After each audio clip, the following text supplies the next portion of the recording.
आपण ऐकत आहात जगद्गुरु तत्वदर्शी संत रामपालजी महाराज यांच्याद्वारे लिखित पुस्तक कबीर परमेश्वर संपूर्ण.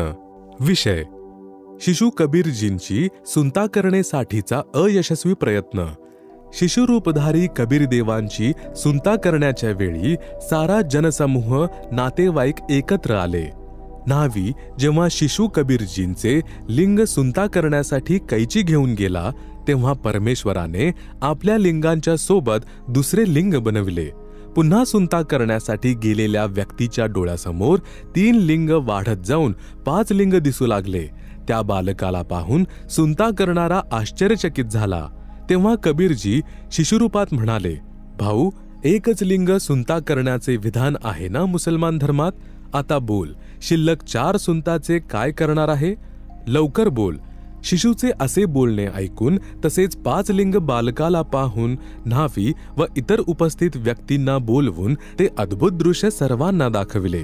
सर्व उपस्थित जनसमुदाय हे पाहून अचंबित झाला. आपसात चर्चा करू लागला, ही अल्लाची कशी कमाल आहे. एका मुलाचे 5 लिंग हे पाहून सुन्नत न करता निघून गेला. मुलाचे 5 लिंग झाल्याचे ऐकल्यावर निरू आणि निमा म्हटले, आपण काय बोलत आहात? असे होऊच शकत नाही. दोघेही मुलाकडे गेले तेव्हा शिशुला फक्त एकच पुरुष लिंग होते, 5 नाही. तेव्हा त्या दोघांनी उपस्थित व्यक्तींना म्हटले, आपण काय म्हणत होता? पहा, कुठे आहे 5 लिंग? फक्त एकच आहे. उपस्थित सर्व व्यक्तींनी अगोदर आपल्या डोळ्यांनी 5 पुरुष लिंग पाहिले होते आणि त्याच वेळी फक्त 1 लिंग पाहून आश्चर्यचकित झाले. तेव्हा शिशुरूपात परमेश्वर म्हणतात, हे भोळ्या माणसांनो, आपण मुलांचे लिंग कशासाठी कापत आहात? काय मुलाला मुसलमान बनवण्यामध्ये अल्लाची म्हणजे परमात्म्याची चूक राहून गेली? त्याला आपण व्यवस्थित करत आहोत. काय आपण परमेश्वरापेक्षा मोठे आहात? जर आपण मुलाच्या लिंगाची पुढची चामडी कापता म्हणजे सुन्नत करता, त्याला मुसलमान बनवितात, तर मुलीला मुसलमान कसे बनवाल? जर मुसलमान धर्माचे व्यक्ती अन्य धर्माच्या व्यक्तींपेक्षा भिन्न असते तर परमात्म्याने त्या मुलांना सुन्नत करूनच जन्माला पाठवले असते. अरे भोळ्या माणसांनो, सर्व प्राणी परमेश्वराचे आहेत. काही वर्तमानात मुसलमान समूहात जन्माला आला आहे तर मृत्यू उपरांत हिंदू धर्मात जन्म घेऊ शकतात.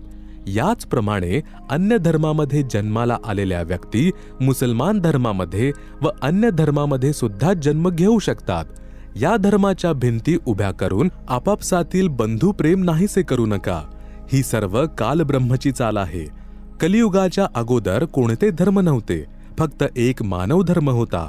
आता कलियुगात कालब्रह्मने वेगवेगळे धर्म तयार करून मानवाला विभक्त करून मानवाची शांती समाप्त केली आहे. सुन्नत वेळी उपस्थित व्यक्ती बालकाच्या मुखातून सदुपदेश ऐकून सारे अचंबित झाले. आई निमाने बालकाच्या तोंडावर कपडा टाकून म्हटले, जास्त बोलू नकोस. काझी ऐकतील तर ते तुला मारून टाकतील. ते खूपच निर्दयी आहेत बाळा. परमेश्वर कबीर आईच्या हृदयाला होणारी पीडा जाणून झोपण्याचा बहाणा करून घोरू लागले. तेव्हा निमाने सुखाचा श्वास घेतला व आपल्या सर्व नातेवाईकांना प्रार्थना केली, आपण कुणालाही कबीर काही बोलला आहे हे सांगू नका, नाहीतर मला माझ्या मुलापासून विलग व्हावे लागेल. 6 महिन्याच्या वयातच परमेश्वर आपल्या पायाने चालू लागले.